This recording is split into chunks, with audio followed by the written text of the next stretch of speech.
Hello, and welcome to a Quickie with Karen. Is there anyone who thinks that Miss Lindsay Amer has an even remotely sane or rational grasp on what is age appropriate and when?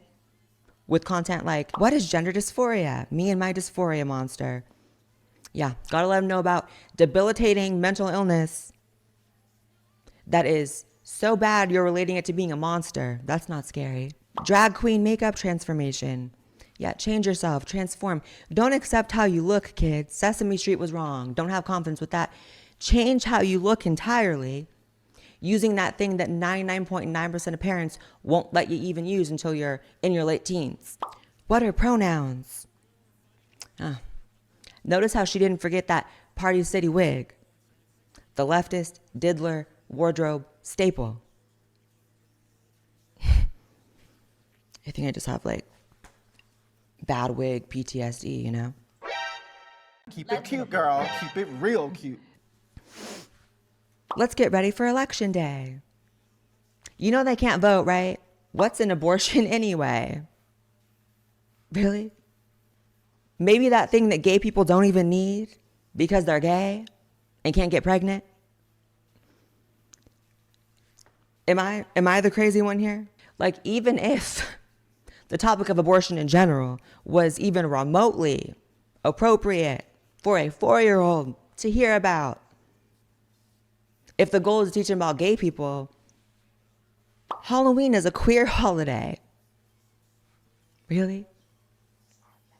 So Halloween's gay now. That's a reach.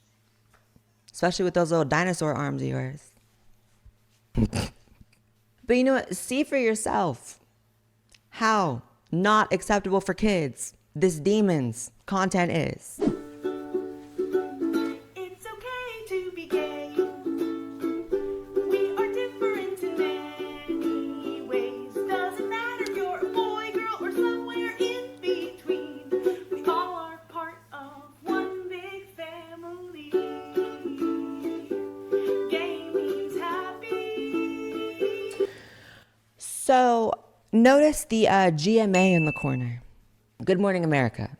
Now, as someone who has some experience in both the entertainment industry and experience with television and television networks, the amount of background checks that go into putting someone on, especially a morning show, a show like this that is the definition of mainstream. I mean, to say it's actually extreme is an understatement. And that's also why it's so dark sometimes when you see people like this, because someone had to co-sign things like this next video. I want to clarify this for a second here. I'm not saying that kink isn't kid-friendly. I'm saying that kids and kink can coexist. I know what to do. You know what to do. Yeah, just wait for it.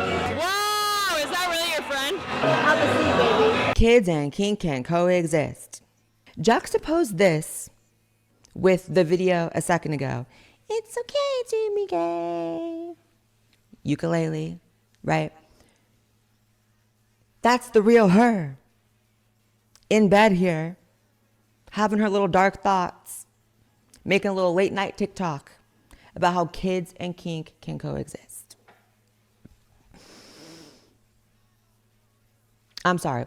Y'all love to, I'm gonna go off for a second.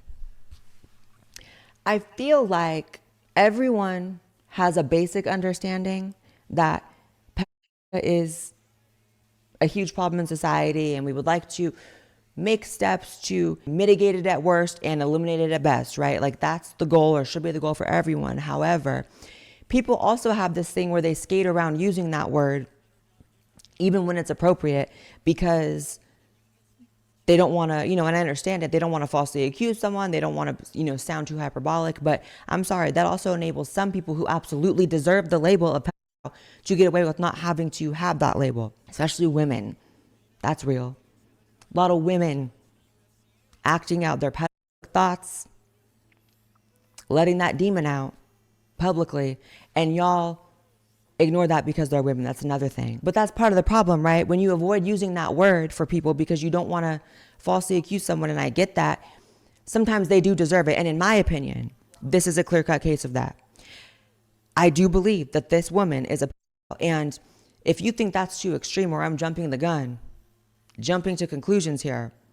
I would like for you to find any other type of person that you can think of in your head. Leave it in the comments that would fix their crooked mouth, their crooked, unbrushed teeth ass mouth to say something like kids and kink can coexist and are somehow not to be separated. Like, I can only think of one type of person that says that, and that's about. Sorry. Pride in a totally fine way.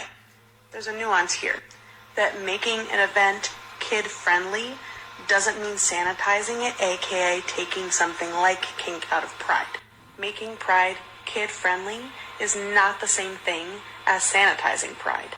Making a pride event kid-friendly, or I prefer kid-safe, is about making sure we're including and putting kid and youth voices. Making pride safe would be sanitizing it, right?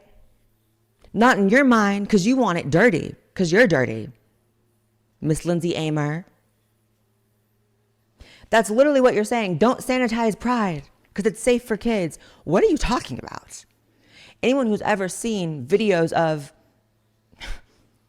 every pride, right? There's always things going on that are so totally not appropriate for kids. And that's why the world gets so mad at it. That's why I have always had a natural aversion to pride and not really gone like that. Like, first of all, even my personality type is not the kind of person that wants to walk down the street with a rainbow, right? Like, that's just not my like vibe. But also, even if it was not this, you know, at times just gross display of like explicit behavior that isn't appropriate for my adult eyes, nonetheless a child, right? Even if that wasn't the case, why do you specifically want to make it clear that you don't want it sanitized? Again, think of another type of person that would even talk like this. See you later. Bye.